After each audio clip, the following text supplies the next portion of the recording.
KSHB 41 News starts now. The governor of Kansas continues her tour of the metro. Hear what she wants you to know about the COVID vaccine.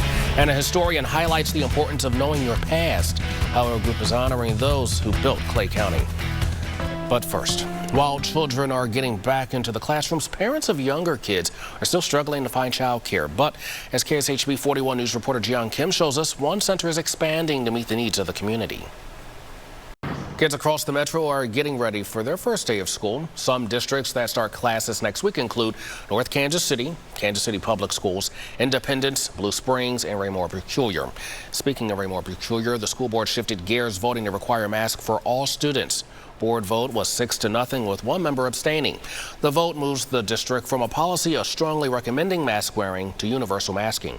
If you're not sure what the masking policy is in your district, we have an entire webpage dedicated to back-to-school information. You can find that information on the homepage of our website, kshb.com. All right, it was a stormy night last night, Wes. Leaving work, going home, I was in the middle of all of it. Very difficult driving, but today, a lot better, Russ. Yeah, we're getting the nice calm after the big thunderstorms. Thank you, Wes. Kansas Governor Laura Kelly continued her tour of the metro, stopping by a vaccine clinic in Wyandotte County. 8 churches worked together to host the event. Governor says that she's pleased with the high turnout. I think the word is getting out how bad the Delta variant is. This vaccine event took place at St. Peter CME Church in KCK. COVID vaccinations in the United States may have saved more than 100,000 lives. That's according to researchers at the Rand Corporation and Indiana University. Researchers created models that estimated the number of people dead from COVID-19 without any vaccinations. They say the average state experienced 5 fewer fatalities from COVID per 10,000 adults by the second week of May. That comes out to nearly 140,000 deaths and 3 million cases prevented as a result of vaccinations. If you want to get vaccinated, don't know where to start, we have resources for you under the coronavirus tab on our website, kshb.com. We've reported on ambulance strike teams coming to Missouri to help hospitals during the pandemic, and today we talked to the leader of one of those units. Firefighter Zach Moeller says there are 30 ambulances across the state with roughly 60 people. 11 of those ambulances are in the Kansas City area. Here's what they do. Moeller says with the shortage of hospital beds in the area, he and his team are able to help out and make a difference.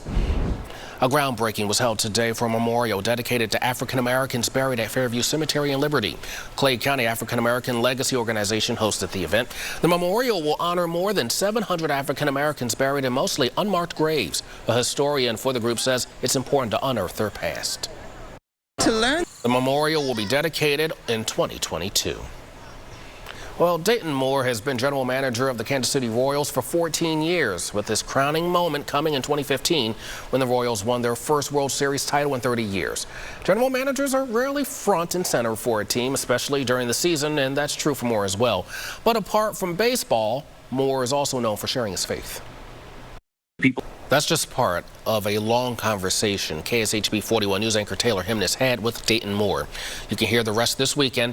In fact, find it on the KSHB 41 Facebook page Sunday morning and on the kshb.com right now. You can also search 41 Files where you can find your favorite podcast. Coming up, a first of its kind in more than a decade, the bigger meaning a parade holds for people in Kansas City. And from parades to festivals, the fun keeps rolling. People are celebrating Pride this weekend. Welcome back, everyone. Hundreds of people got together for the Show Me Casey Pride Parade. Allies and members of the LGBTQ+ community marched from Westport Road and Broadway Avenue to Emmanuel Cleaver 2nd Boulevard and Oak Street. Today's parade marked the first of its kind in more than a decade. Well, KSHB 41 News reporter Dan Cohen emceed the event. And the fun didn't stop when the parade ended. In fact, the route led people to a Pride Festival at Thies Park across the street from right here at KSHB 41 News. We talked to one pair who says events like this are important to show everyone the LGBTQ+ community is out and proud. If you couldn't make it down today, the Pride Festival ends tomorrow. Coming up, a young COVID survivor shares her story, what she wants you to know about the virus.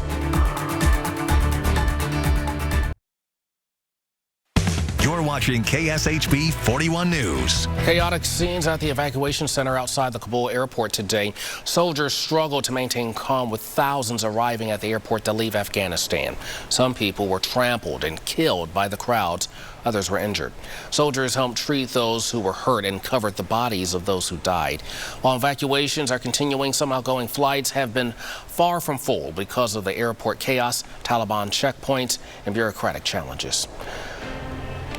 For those who have battled COVID-19, the experience can be different from person to person. KSHB 41 News reporter Sarah Plake spoke with one survivor and shares her message for others. Thank you so much. The CDC wants older adults and people with high risk for severe illness to avoid cruise ships regardless of vaccination status. People at high risk include those with medical conditions that leave them immunocompromised. The CDC rates the risk of contracting COVID-19 on a cruise ship as high. More nursing homes want COVID-19 vaccines for residents and staff. The U.S. Centers for Medicaid and Medicare Services say there's been a recent uptick in requests for vaccine access. In the first week of August, about 150 nursing homes requested government assistance. Nationally, about 60% of nursing home staff and 83% of residents are fully vaccinated. On Wednesday, President Biden said nursing homes must have vaccination requirements in order to continue receiving Medicare and Medicaid funding. Here's your latest Kansas City forecast from meteorologist Wes Peary. It's a gorgeous day, Wes. Hopefully this trend continues into the evening. Yes, it will. Lots of positive news in sports today, guys. The Chiefs won. Yeah. That's always good news. Better news in weather, Wes? Yeah, that's right. Tonight, enjoy it. 98 degrees is on the way for Tuesday and Wednesday. Sounds good. We'll see you at 6 o'clock.